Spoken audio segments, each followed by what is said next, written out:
Hyderabad Jubilee hills లో అగ్ని ప్రమాదం సంభవించింది. జర్నలిస్ట్ కాలనీ బస్ స్టాప్ కు ఎదురుగా ఉన్న ఒక సాఫ్ట్వేర్ కంపెనీ బిల్డింగ్ లో మంటలు చెలగాయి. దీంతో కంపెనీలో పనిచేస్తున్న సాఫ్ట్వేర్ ఉద్యోగులు ఒకసారిగా బయటకు పరుగులు తీశారు. అయితే నిబంధనలకు విరుద్ధంగా పార్కింగ్ ప్లేస్ ను స్టోర్ రూమ్ గా వినియోగిస్తున్నట్లు అధికారులు గుర్తించినట్టు తెలుస్తోంది.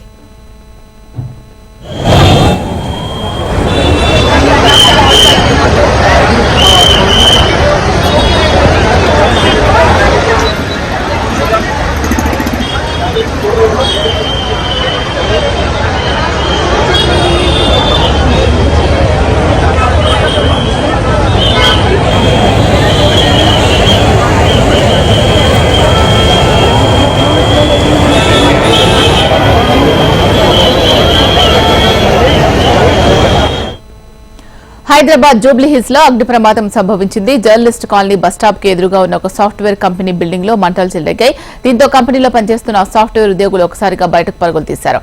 అయితే నిబంధనలకు విరుద్ధంగా పార్కింగ్ ప్లేస్ ను స్టోర్ రూమ్ గా వినియోగిస్తున్నట్లు అధికారులు గుర్తించినట్టు తెలుస్తోంది.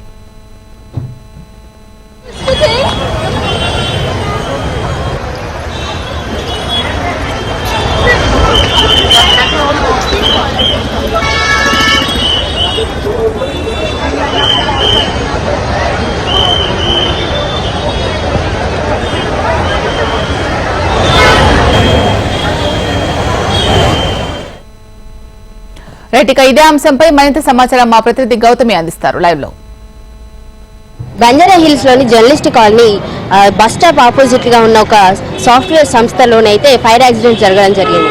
అయితే దీనికి సంబంధించి కారణాలు అయితే ఇవి టోటల్ ఫ్లోర్స్ అయితే 16 ఫ్లోర్స్ ఉన్నట్లుగానైతే మనకు తెలుస్తుంది. ఇందులో 4th ఫ్లోర్ లోనైతే వెహికల్స్ అన్ని పార్క్ చేస్తున్నారు. ఆ 4th ఫ్లోర్ లోనైతే నిబంధనలకు విరుద్ధంగానైతే అక్కడ డంపింగ్ యార్డ్ వంటి మిగతా వేరే ఫర్నిచర్ కూడా అక్కడే స్టోర్ చేయడం జరిగింది. అందుకోసం అని చెప్పేసి వేరే కారణాల వల్లనైతే ఫైర్ యాక్సిడెంట్ జరిగినట్లుగానైతే ఇక్కడ సిబ్బంది తెలియజేస్తుంది. అయితే వీటికి గతంలో కూడా చూసుకున్నట్లయితే ఇక్కడ చాలా సార్లు డంపింగ్ యార్డ్ వంటివి వేస్తున్నారని సాఫ్ట్వేర్ సంస్థ వారైతే కంప్లైంట్ ఇవ్వడం జరిగింది. అయితే అయినా కూడా వేరే సంస్థ వాళ్ళు కూడా అక్కడే డంపింగ్ యార్డ్లోనైతే చెత్త వేయడం వలన ఈ యాక్సిడెంట్ జరిగినట్లుగా అనేది తెలుస్తుంది. అయితే ఇప్పుడు ఘటనా స్థలానికి ఫైర్ యాక్సిడెంట్ వాళ్ళు జల్దీ చేరుకొని అయితే మంటలను ఆర్పేయడం జరిగింది. అయితే దీనికి సంబంధించి పూర్తి వివరాలు అయితే యాజమాన్యం ఇంకా తెలియజేయడం లేదు.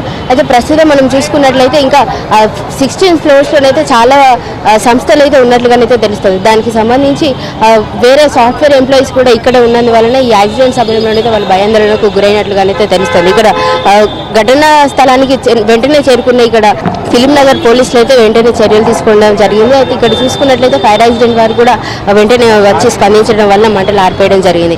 అయితే మనం చూస్తున్నట్లుగానైతే ఇప్పుడు ఇక్కడ ఫైర్ యాక్సిడెంట్ జరిగిన స్థలంలోనైతే ఇక్కడ సిబ్బంది కూడా వెంటనే వచ్చి రెస్పాండ్ అవ్వడం వలన వెంటనే ఇక్కడనైతే సమస్య తొలగించినట్లయితే మనకు తెలుస్తుంది. అయితే ప్రస్తుతం మనతో పాటు అయితే ఇక్కడ ఫిలిం నగర్ పోలీసులు అయితే ఇక్కడ ఉన్నారు.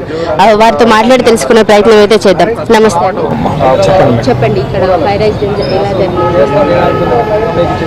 ఇప్పుడు 4th ఫ్లోర్ మనకు ఐవీవై ఆఫీస్లో ఇది 16th ఫ్లోర్ బిల్డింగ్. ఇది 4th ఫ్లోర్లో స్టిల్ట్ ఫ్లోర్ అంటాం దాన్ని. అయితే ఆ పార్కింగ్ ఫ్లోర్లో ఫైర్ అయిందండి. దాంట్లో ఏంటంటే ఈ 9th and 10th ఫ్లోర్కి సంబంధించి ఫర్నిచర్ పెట్టున్నారు, కొత్త ఫర్నిచర్. ఆ కాటన్స్ వాటికి మంటలు అంటుకొని కొద్దిగా స్మోక్ అనేది బాగా బయటకు వచ్చింది. అంతలోపల ఏం జరిగిందంటే ఈ మేనేజ్మెంట్ వాళ్ళు కూడా అందరినీ కూడా ఎంప్లాయీస్ అందరూ కూడా కిందికి రావడం జరిగింది. ఫైర్ అనేది పుట్ ఆఫ్ అయిపోయింది. చిన్న ఫైర్ చెప్పొచ్చు మనం. ఇది ఫైర్ అనేది అంతా పుట్ ఆఫ్ అయింది. ఎవరికి ఎటువంటి ఇంజరీస్ ఏమీ కాలేదు. ఇప్పుడు వెంటనే రెస్పాండ్ అయిన వల్ల ఎవరికి ఏం జరగలేదు. మేము అంటే వీళ్ళ దృష్టి మీద మా ఫైర్ స్టేషన్ కూడా పక్కనే ఉండడము, తొందరగా రావడము, దాన్ని కూడా డ్యామేజ్ అనేది తక్కువనే జరిగింది అనుకోవాలి. సో చూసారు కదా, అయితే నిబంధనలకు విరుద్ధంగానైతే ఆ ఫ్లోర్లో చెత్త వేయడం జరిగింది. అదే పాటుగానైతే ఈ ఐవీఐ ఆఫీస్లో ఉన్న 4th ఫ్లోర్లోనైతే చెత్త మరియు కాటన్ మిగతా సంబంధించిన ఫర్నిచర్ అక్కడే పెట్టడం వల్ల ఫైర్ యాక్సిడెంట్ జరిగినట్లుగానైతే మనకు తెలియజేస్తున్నారు. అయితే ప్రస్తుతం చూసుకున్నట్లయితే ఇక్కడ వెంటనే సిబ్బంది ఇక్కడ రెస్పాండ్ అయినందువల్లనే ఇంకా ఎవరికి ఎటువంటి అపాయం కలగలేదని అయితే సిబ్బంది తెలియజేస్తున్నారు. అయితే మనం చూస్తున్నట్లుగానైతే ఇంకా వేరే సాఫ్ట్వేర్ ఎంప్లాయీస్ లో ఉన్న బిల్డింగ్స్ కూడా ఇంకా చాలా వరకు అయితే ఇలాగే ఏవైతే పార్కింగ్ ఏరియాస్ ఉంటాయో వాటికైతే అక్కడ చెత్త వేస్తూ ఉంటారు. అయితే అక్కడ వేయకుండా ఉండడానికి ఇప్పుడైతే పోలీస్ సిబ్బంది వారిని హెచ్చరిస్తున్నారు మరియు తగిన జాగ్రత్తలు అయితే తెలియజేస్తున్నారు. వీడియో జర్నలిస్ట్ నరేష్ తో Gautami, reporting from Hyderabad, HM TV.